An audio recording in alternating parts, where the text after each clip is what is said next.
Am I the a-hole for punching my ex's husband after he made a hurtful sexual comment about my daughter?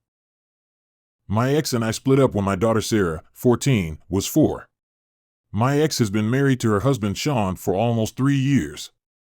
I have my daughter 4 days out of the week due to her mother's work schedule. I don't like Sean, he's always gave me a weird vibe. My daughter and I are very close. Sarah wanted to go to the movies with some friends, then to a friend's house. Boys were going to be there. I told her to be on the lookout and to call me if she got uncomfortable. This conversation went on while we were at her mom's. I was picking her up. Sean was in the room and said, "Why are you worried? She doesn't even have boobs yet." My daughter is already self-conscious and has asked me to buy her padded bras to fit in with her friends. Sarah went mute and ran upstairs. I asked him why he would say that about a 14-year-old. He said he was saying the truth and that she was safe from the boys. I just got filled with rage and my hands moved before I had a thought process, and I punched him. My ex kicked me out, made me wait in the car for Sarah. Later that night my ex texted me saying I needed to apologize to Sean. He may have to go to the hospital because his nose is bruised pretty bad, and that Sean was only joking around, and I let my temper get out of control. I just felt as though he was sexualizing my daughter and also put her down too, because it is something she is very self-conscious about it. Am I the a-hole? Am I the a-hole for taking back a shawl my wife made for a bride-to-be after she was uninvited from the wedding? My wife, Lena, crochets a lot and often gifts it to friends and family. When her second oldest brother got married, she made the bride a shawl to wear over her dress in the evening. The bride loved it, and ever since Lena has made shawls for everyone in her family getting married. Now Lena's oldest brother, George, is getting married again. Lena doesn't have a relationship with George as he was abusive to her as a child, but if she has to see him then she is polite but distant with him. She doesn't want to cut off the rest of her family because of George. I work with George, and while we aren't friends, we are friendly at work. Lena encouraged this. When George got moved to my team, I was going to request a transfer, not wanting to expose Lena to George, as my team do a lot of get-togethers with our significant others. As it is a family wedding, Lena's mom asked her if she could crochet a shawl for George's fiancée, and Lena agreed.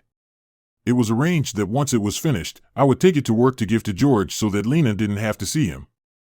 Earlier this week, the shawl was completed, and I emailed George at work to let him know that I would bring it in today as the wedding is tomorrow. When I got into work this morning, I gave George the shawl and let him know that Lena and I were looking forward to the wedding. Come lunchtime, Lena called me to let me know that George's fiancée had called her and told her that she was no longer invited to the wedding, citing the place they are having the wedding and the reception is too small for the number they have coming, so are having to make cutbacks. However, I was still invited to the wedding. I was mad at this because they clearly only invited Lena to get a shawl, which to me is just rude. If they had asked Lena outright to make one, she probably would have done because she loves to crochet. On my way out of work, I noticed George wasn't at his desk, but the shawl was. I was still mad that they had used Lena to get a shawl, and I just shoved it in my work bag. I left a note on his desk telling George since Lena was no longer invited, the shawl and I would no longer be attending either. On my way home, I told Lena what I had done and asked her if she wanted to go out instead, so not to waste having a sitter. Lena was upset that I had taken the shawl as it was causing an uproar in her family group chat where people were calling her petty because I took it back. Lena wants me to give it back. I don't think I should. They don't deserve Lena's kindness. However, at the same time, I don't want Lena to be upset with me over George and a shawl. Am I the a-hole for taking back the shawl? Edit. I have messaged the group chat, letting them know that I took it, and if they should be pissed at anyone then it should be me, but I would also do it again because no one gets to be a dick to Lena. Am I the a-hole for shutting down my wife's gender reveal plans? Me, 34M, and my wife, 35F, are expecting a baby. Recently we'd gone for an ultrasound, and we found out that it's a girl. We were both very excited, but now things aren't going so well. I got a call from my mother-in-law, thanking me for putting her in charge for our gender reveal party, and asked when I'd be sending the money. I was confused and told her we already knew the gender of the baby.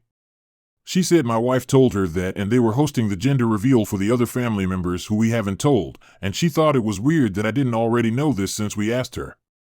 I was very confused, so I went to talk to my wife, and she only told me then that she was hosting a gender reveal. I asked who was going to be funding it, and she said it would obviously be me, even showing me her ideas, which were pricey. I immediately shut the idea down because, for one, as it stands, I'm the only one working. 2, we have a budget which we both agreed to stick to. 3, I'm still paying off our mortgage. And finally, I'm also putting some into savings for our daughter. All this really takes a toll on the money we have, and she knows this, so it felt inconsiderate of her. She then told me she can't cancel because she already informed a lot of her friends, and it would be embarrassing to have to tell them it's not happening. I told her it would be more embarrassing when we both end up raising our child on the streets. Then the arguing began, and she talked about how she had a right to celebrate our child, how I can't make these decisions for her, and how everybody she knew had one, so she had to have one too. This isn't our first back and forth about wanting what others have. I didn't say much, I just told her it wasn't happening with the money we currently have, so now we're not talking, and she's gone to her mother's place. I did explain our financial situation to her mother, and she said she'd talk to her. It's been 2 days, and she's still not back even after all my attempts at reaching out. Now I feel like I'm at fault because it feels like I'm not man enough to provide for our family. I don't know what to do anymore, but I'm definitely not funding the gender reveal, or at the very least by myself. Am I the a-hole? Am I the a-hole for gloating to my ex's husband when my daughter chose me alone to fill the father of the bride role in her wedding? I have one daughter, Rosie, 25F. Her mother and I divorced when she was 2 after I learned she was having an affair with John. John claimed he was Rosie's biological father, so a DNA test was done. I'm her bio father. It didn't surprise many people since Rosie looks a lot like me. My ex and John married once the divorce was finalized, and John became the biggest thorn in my side. He has always bragged about how I'm not Rosie's only dad and how she would grow up with both of us. He taunt me with things like she'll like me more one day, you're just one of her dads now, you'll lose them both to me someday, and things of that nature. My ex wanted me out of the picture, so allowed this as she thought I would give up. But I love my daughter, and despite my hatred for them both, I was calm and civil when my daughter was present and watched my words even when she wasn't. John had been married when he and my ex started their affair. During the divorce, he learned both the kids involved were not his. He never saw them again. John and my ex never had any children together either, so he became determined to take over as Rosie's dad. John asked to adopt Rosie 6 different times while she was young, and she told me about it every time. He and ex attempted to change her last name to theirs and were denied by the judge. He attempted to get my daughter to follow in his shoes to become an accountant. When Rosie was 14, I was injured significantly and ended up in the hospital for several months and spent several more in rehab recovering. John took great pleasure in being there while I was not. He often painted it like I was some deadbeat. Rosie was never John's biggest fan, but that was the year he truly poisoned their relationship. She decided she wanted to join my business when she finished high school. I set her up as an apprentice so she could learn from my team. It has been amazing. Now Rosie is engaged, and she asked me to walk her and her fiancé, Seb, down the aisle and to dance with both of them. Seb does not have parents, and he and I have been close since Rosie met him 6 years ago. I was beyond honored to be asked to do this for both of them. John was enraged when he heard about this. He approached me while I was grabbing groceries and told me her fiancé can go frick himself, but he's Rosie's dad and he should be dancing with her and walking her down the aisle. I was like, you know what, frick it, and gloated about the fact she asked me over him. I told him Rosie told him exactly what he deserved, nothing. He said I should appreciate what he has done for Rosie more. But I just gloated more. My ex and John both said I was an a-hole. They said I should not be so petty. My sister suggested, while not wrong overall, that maybe it would make Rosie's life harder with her mom and John. This is what gave me pause. So, am I the a-hole? I helped get my father put in prison for abusing my mom and she hates me for it. Am I the a-hole? So a bit of context, I'm a 15-year-old girl. I grew up in a household that had issues. Not monetarily, my dad earned a lot and fed us and stuff, but he had temper issues. He would primarily shout at us, but as I got older, he started to hit my mom more and more. I know that he RP'd her multiple times. I could hear her crying, and eventually started hitting me and my little brother also, but that was more rare. I decided enough was enough and called the police one night while he was assaulting her. My dad attacked the officers too, and I had a cut from where he hit me, and mom had so many bruises on her, but she didn't want to press any charges on her behalf. Eventually, he got put away for child abuse, child endangerment, and a bunch of other stuff for a long, long time. I thought my mom would be proud of me, but she was resentful. At first, she didn't say it, but she acted differently, and when I asked what I did wrong, she said I didn't know how lucky I was to have a hardworking, decent dad. I was really taken aback by that. I have no idea why she felt like this. I don't know what I did wrong. I was trying to keep me and my brother safe, and she hates me for it. I asked her why, and she said I was an ungrateful brat and that she'll never forgive me for putting the love of her life behind bars. I feel lost. I'm confused. I don't know what I should do. I'm hoping it's just a reaction to the trauma he put her through, but I don't see why she has to take it out on me. Am I the a-hole for doing this? Am I the a-hole for not wanting to pay for my sister's medical bills? My parents had me at 16. They were both in high school. After I was born, my father dropped out to work full-time and take care of me, so my bio mother could stay in school. Eventually, after finishing high school, she realized that motherhood wasn't for her and left my dad and me. I was 2, so I don't really remember her being around. After that, my father worked 3 times as hard to provide for me. He also met a nice woman whom he later married when I was 7. I consider her my mom. I'll call her my stepmother in this story to avoid confusion. My bio mother didn't contribute in any way, not even financially. In fact, the last time she contacted me before now was on my 3rd birthday, which was just a quick happy birthday card through the mail. I never had ill feelings towards her decision because I had my dad, stepmom, and brother who filled the emptiness she left. My parents have never said anything negative about her. Her leaving me was not something I thought about every day, so you can imagine my confusion when she reached out on social media to talk. I thought about it for days before I agreed. We met in a restaurant for the first time in 25 years. It was awkward small talk at the beginning before we delved into why she left.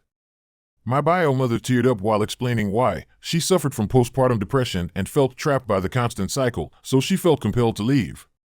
She explained why she reached out and made it clear that she didn't leave because of me. Of course, I sympathized with her, as I saw my stepmom go through postpartum depression with my brother and saw how much it affected her. We met a couple more times before I was invited to meet her new family. She had a husband and also had 3 children, 13F, 11M, and 7F. After weeks of this, I had my most recent meetup with my bio mother. She looked distressed while greeting me, so I asked if anything happened. She then explained to me in a quick response that her oldest daughter has health issues. She explained she needs $25,000 for medication and has accumulated medical bills of $20,000. Then she asked if I could pay it off. For context, after graduating and receiving my postgraduate diploma, I landed my dream job that earned a good sum of money. I'm certain she may have heard about where my job was from somewhere and saw it as an opportunity. She gave me time to think about it. It didn't take long for me to say no to it. I felt used and exploited. She never wanted to meet me. She just wanted money from the child she left to help the other child that she actually loves. After giving her my response, which wasn't much, just a simple, "No, I don't feel comfortable with that," through text, I was soon bombarded with text messages from her husband telling me what a nasty piece of work I was, followed by more texts from my bio mother about how I'm so cruel for not helping out my sister due to my grudge against her. And then, to top it all off, I was getting some messages from family members from her side of the family questioning why I'm being so difficult. So, am I really the terrible a-hole for not paying for my half-sister's medication and medical bills? Update: am I the a-hole for not wanting to pay for my sister's medication? Hey everyone, thanks for the feedback and support. I just wanted to answer some questions and provide some clarity. I've learned more about what was happening in my bio mom's family. First of all, I questioned why she had 3 more children despite her postpartum depression. It turns out that she and her husband found out early on about the severity of their first daughter's illness. They had 2 additional children, 11M and 7F, as savior siblings for their oldest daughter's medical treatment. Neither of them were matches. I've currently blocked her and her husband. I didn't go into this expecting to reconnect with my bio mom. That wasn't the plan. I already have a mom and I didn't need another one. I just wanted to give her a chance to explain herself. I never wanted a mother-daughter bond, just to be cordial or maybe even friendly. My family supported me in meeting my bio parent and I didn't blindside them. I'm happy with my own family and don't need her to complete it. It's not her leaving that bothers me, it's her current actions. But, even through all that, I will sympathize with her only on the basis that she suffered with PPD. When my bio mom left, my grandparents and biological aunt stood by my dad. They raised me alongside my parents. They say she's always been mentally unstable and manipulative. I feel bad for my half-sister, but I can't give her the money. Sometimes I wish I had ignored my bio mom from the beginning.